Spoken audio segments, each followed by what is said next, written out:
So you think Vercel is expensive for your vibe coded app?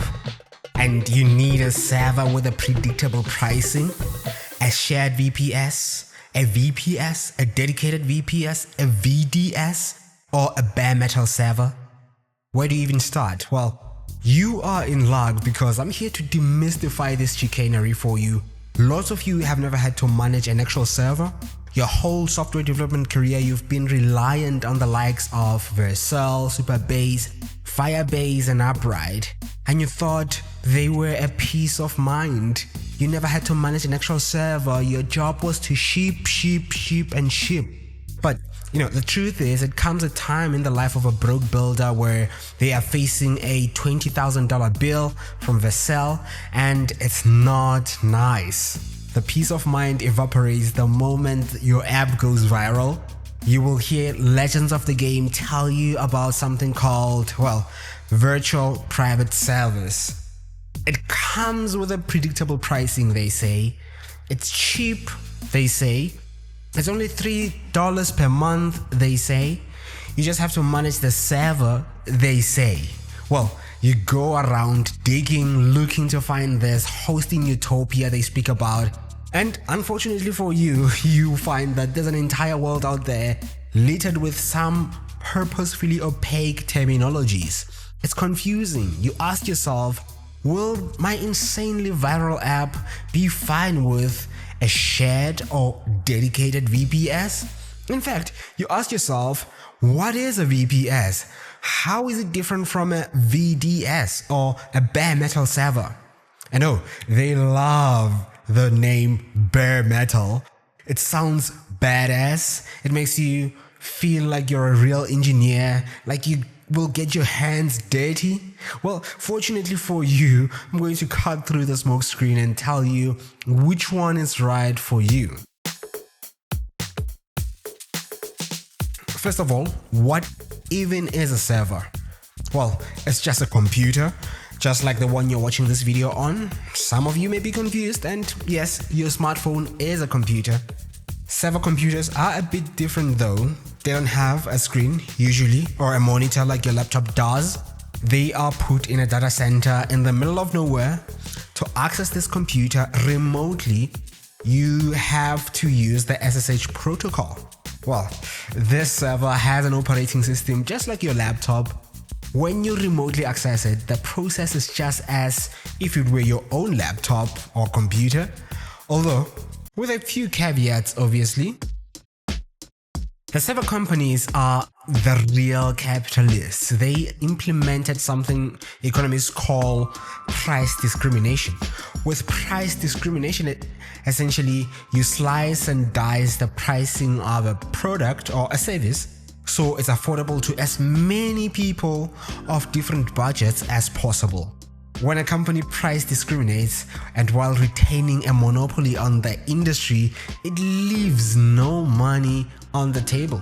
It makes as much money as possible. And the hosting platforms of today are not a monopoly in any real sense of the word, but this was not always the case, obviously.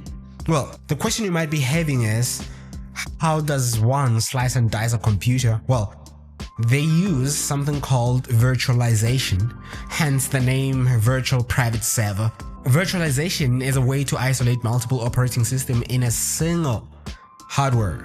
With virtualization, they are able to configure the amount of resources a particular instance of a virtual operating system will consume.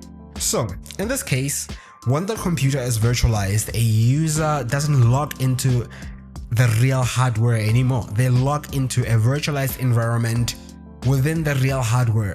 The problem with this as a user is it's not your remote computer anymore. You share the computer with many other users who have their own virtual environments within the same machine. Sometimes, depending on how strict the provider is, you will share real resources with these other users, hence the term shared VPS. The resources may include bandwidth, RAM, CPU, and the likes.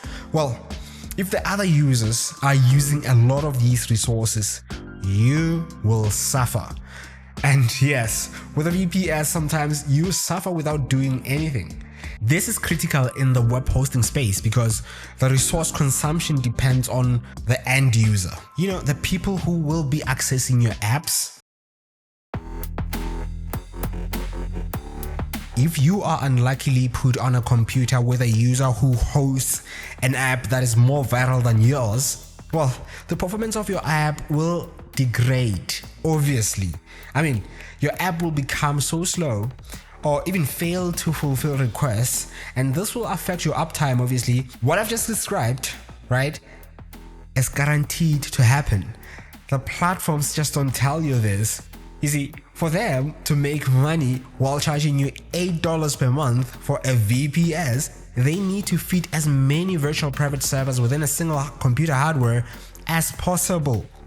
If the platform has allocated many virtual private servers to a single computer and they fill them with users just like yourself, you will all suffer without doing anything. In this case, you don't even need to have any users hogging the resources for the performance to degrade.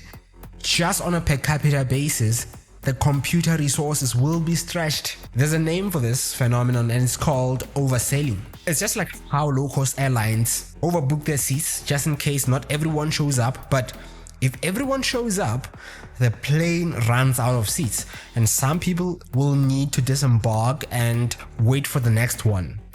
But you know, I digress. But the truth is, none of this is good news for a serious person like you.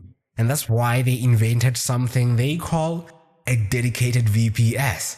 With a dedicated VPS, they strictly isolate the resource usage by assigning real physical CPU cores and RAM to a specific VPS. This is a bit better because it means they cannot oversell the computer.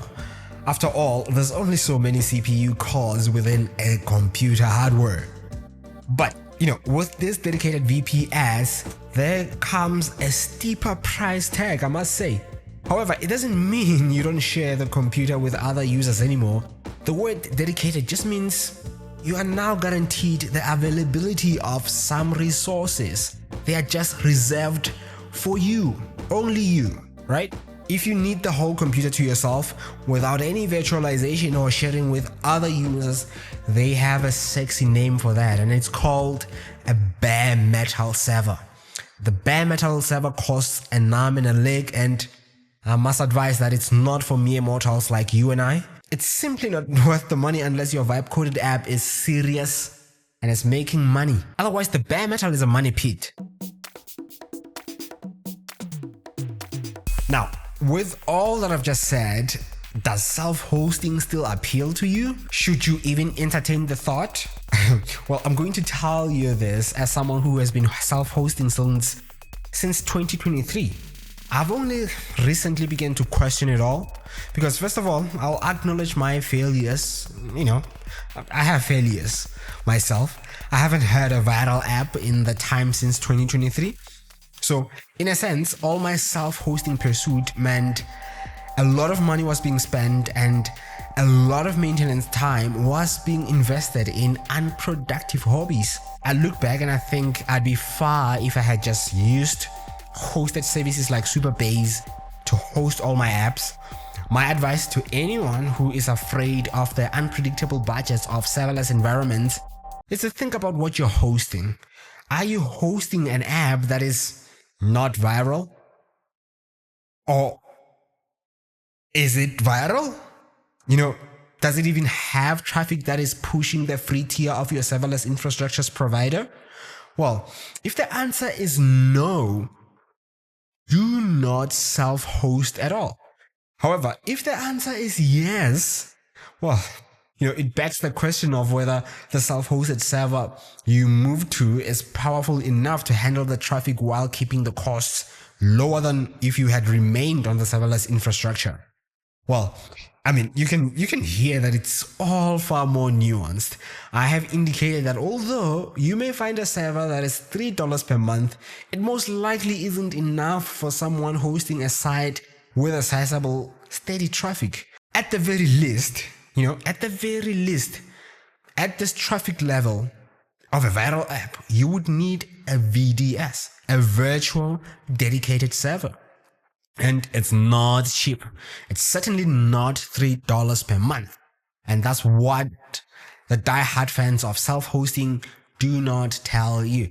In my opinion, it's such a shame that there's a movement out there of people detracting from serverless when it's a good solution for most builders, and especially if you are starting out and don't exactly want to have your attention split between software development and server administration, or you just don't want to spend the money. So, my advice to you is, if you want to use serverless and you're still in the beginning, really do use serverless. Don't self-host. You will be losing money when you could be using other people's money, let's say, in this regard.